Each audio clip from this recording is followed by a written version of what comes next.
Hey everybody, I'm in Tennessee, and where it's what's left of a good back in the day, HHK. Now HHK in Tennessee is a little infamous, but back in the day, about 10 years ago, we had a concept, and I'm gonna let these gentlemen here talk about that concept. And notice, it was all about HHK was about helping hungry kids, and helping hungry kids was not just children, okay, but we saw everybody as kids. It didn't matter how old you were. It mattered, well, hell. Sir, what's your name? I'm Sims. This is Sims. Go by LaRon. All right, so Sims, we're out here, and I want to just ask some real basic questions about the state of our nation. But first of all, we got to start this HHK series. Sims, tell me what HHK meant to you. What HSK means to me, honest, hardworking, dependable. Woo! We just had a kick. But honest, hardworking, and dependable. And what are we doing right Always now? there. What are we doing here right now? Right here, right now. We working. We're working. We're getting water. Filling up water tanks, water buffalo. Gotta maintain. We're in the outer Hippie Hill outreach. Going to fill up Jeannie's trailer. This Mama Jeannie, she's patriarch of Hippie Hill. So the concept of Hippie Hill was what? There was trained kids that came. There was just street kids that came, and other people. What was happening 10 years ago? Just America's forgotten children. We all congregated. America's forgotten. If you wanted to call yourself a misfit, I don't really think I'm a misfit. I'm more of a wanderer, wayfarer, hobo. But in the sense of like 1853's hobos, like the back in the day hobos, like the ones that just, you see them over there, they eating a can of beans. You might see them drunk later on, but that's life. But the next morning, you're gonna see them cleaning up the trash in the middle of your street, trying to walk your dog, trying to pet your dog, trying to be in your dog's face, wants to be in your dog's life.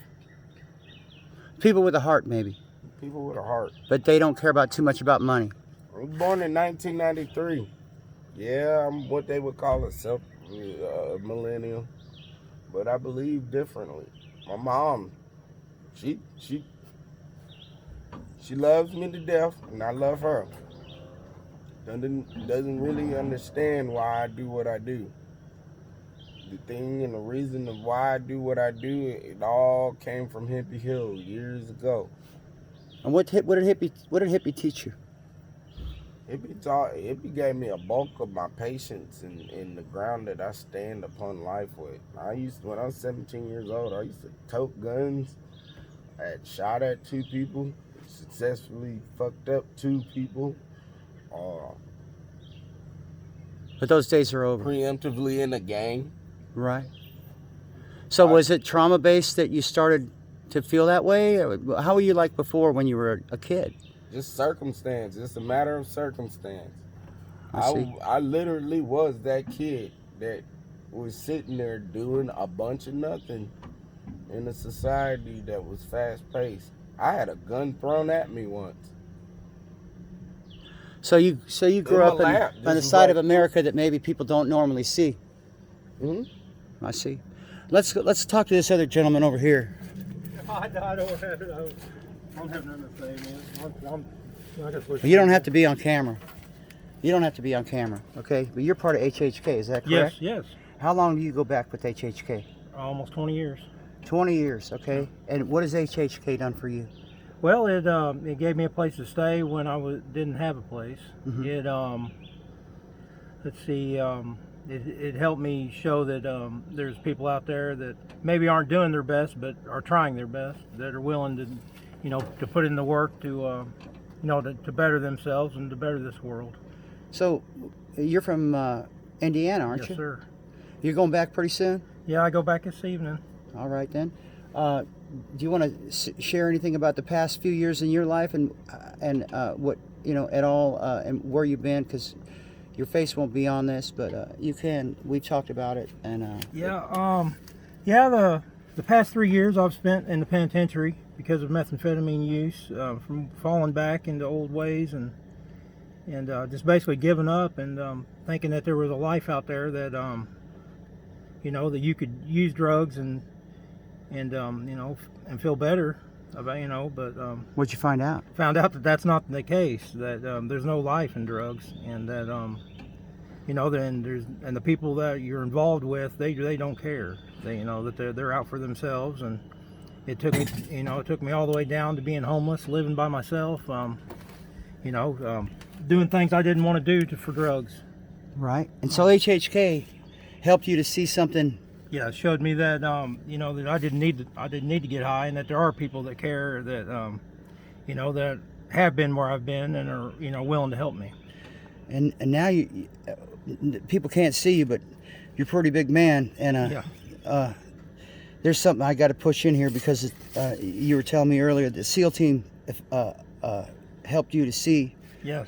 What did they help you see? Well, I started about 2.5 years ago. I started a SEAL team regiment of waking up every morning at 4 a.m. and doing a SEAL workout, and that's really, it's released endorphins and trained and got me high on life, really. That it gives me more of a drive. I want to do better things. I feel better. It showed me that you can get high off yourself. You don't need drugs. That you can make yourself feel good and without repercussions. Wow, that's amazing. So this is the first of a series of HHK videos here, helping hungry kids and in Tennessee and outlying areas. Okay, just like the Black Panthers, they started with the 10-point platform based on the Constitution, and Hippie started HHK basically because he was an orphan and he didn't want to have other children and other people turn out the same way that he did, and that's a trauma-based life that America is based on here. So here we are in Tennessee. This is one of the first videos. We're about 7 minutes, so we're going to cut this one short. We'll have more to come. All right, this is the voice of the voiceless. 12 Soul out.